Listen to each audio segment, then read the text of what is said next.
Welcome to the fourth episode of the A Good Fiancé series. Today we are going to cover a complete oddity in fighting games, a character that probably helped making the game it harbors from more famous than before. We are going to discuss about a bounty hunter of unique taste that, despite all the crash and burn, just wants to lead a simple life.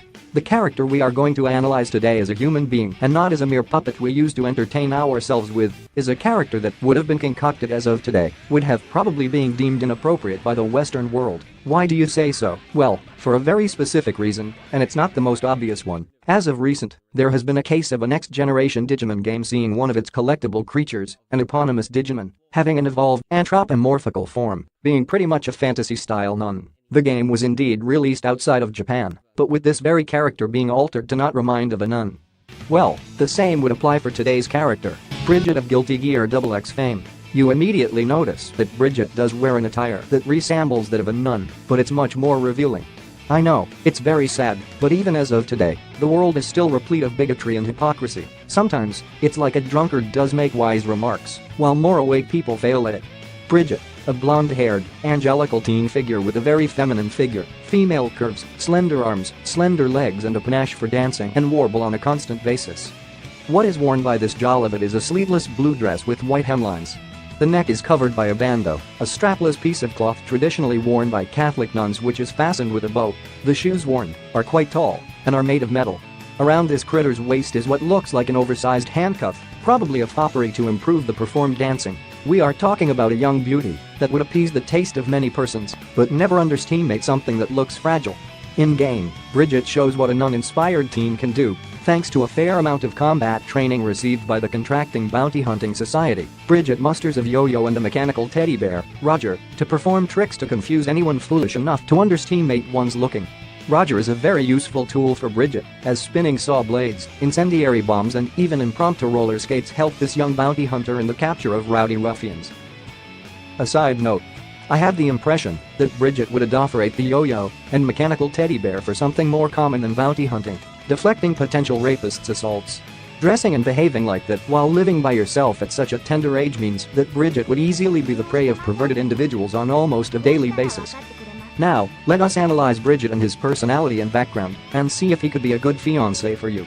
Wait. What did you say? Yes. Bridget, despite looking, dressing, behaving, sounding, and passing by as a young girl, it's a 100% biological male early teenager. Bridget has become such a huge internet icon for unsettling gender revelation that TV Tropes, a very well-known website for its delucidatory and analytic content on media and media's characters, had its now known as unsettling gender reveal trope called Drop a Bridget on him. Bridget case is not unique however. Bridget's condition has been inspired by Nuzusis, a mythical prince in Chinese history of outstanding beauty that was always confused for a girl. These portraits and drawings shows how he has been represented in Smite, a famous online action game.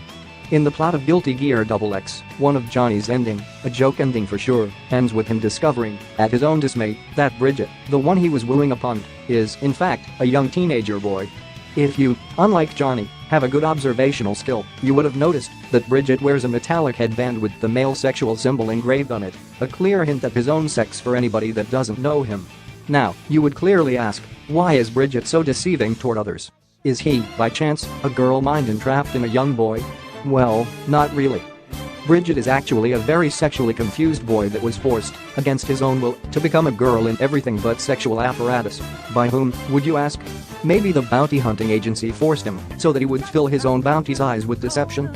No, way worse. It was his own parents that forced him to dress, talk and behave as a girl, and for a very juvenile motivation. It seems that in the British rural village where Bridget was born there is a credence that sees same-sex newborn twins as an upcoming disaster for everyone. It was not the parents' utter fault, after all, as they grew Bridget as a girl to avoid ostracism from the dour local community. Despite everything, Bridget still manages to see himself as a full male, so there is still hope for him to outgrow his quirkiness. So, now that we have analyzed Bridget as a character, let us reach a verdict. Would he be a good fiancé?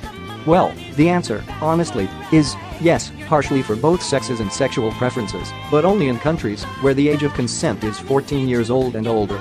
Bridget is kind and understanding, and in many instances throughout his stories, he befriends or is befriended by other likable characters such as the innocent and ingenious Dizzy, the kind burly Heart Potemkin and the peppery, janky girl pirate teenager Maeve.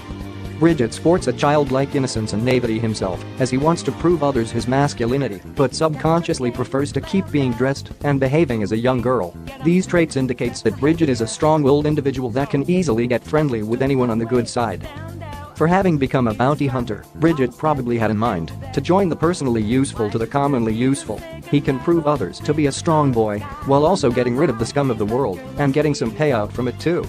As he identifies as a male, Bridget clearly would have an easier time approaching and being approached by a young girl for an eventual amorous relationship. As said earlier, when Johnny mistook him for a cute girl, Bridget immediately tipped him off about his own sex, which means that, consciously, he does know that, by being a male, he has to have a liking for females. It would be much more difficult for a male teenager or a male ephebophile, a man that mostly like earlier teen boys with feminine traits or teen girls, to approach him or get approached by him. Now you would tell me that I deceived you and that Bridget, being straight, wouldn't put sight upon males. Well, let us go back to the sexual point of view. Bridget is still physically and mentally growing as a human being, still being at age 14, which means that he could have change of plans in the future.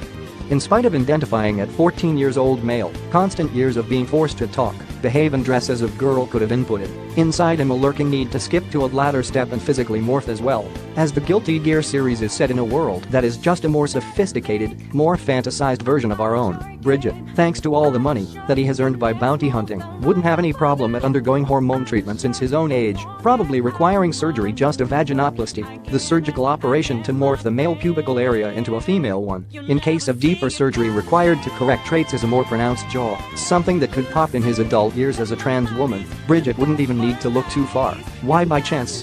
Because there is your friendly neighborhood surgeon, Faust, ready to help anybody asking for help. Now, of course, there is a question that suddenly pops into your mind. How would Bridget look as a full-grown trans woman? Well, guess what, but there is a character that looks exactly as a grown Bridget would and shares the nun theme attire with him. Rosette, the gun-toting nun of Chrono Crusade fame.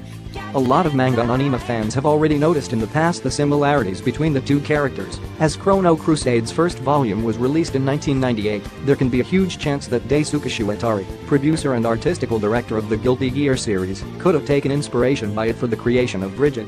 Well people, that's it for today. I hope that the video was both entertaining, both interesting for you. See you next time.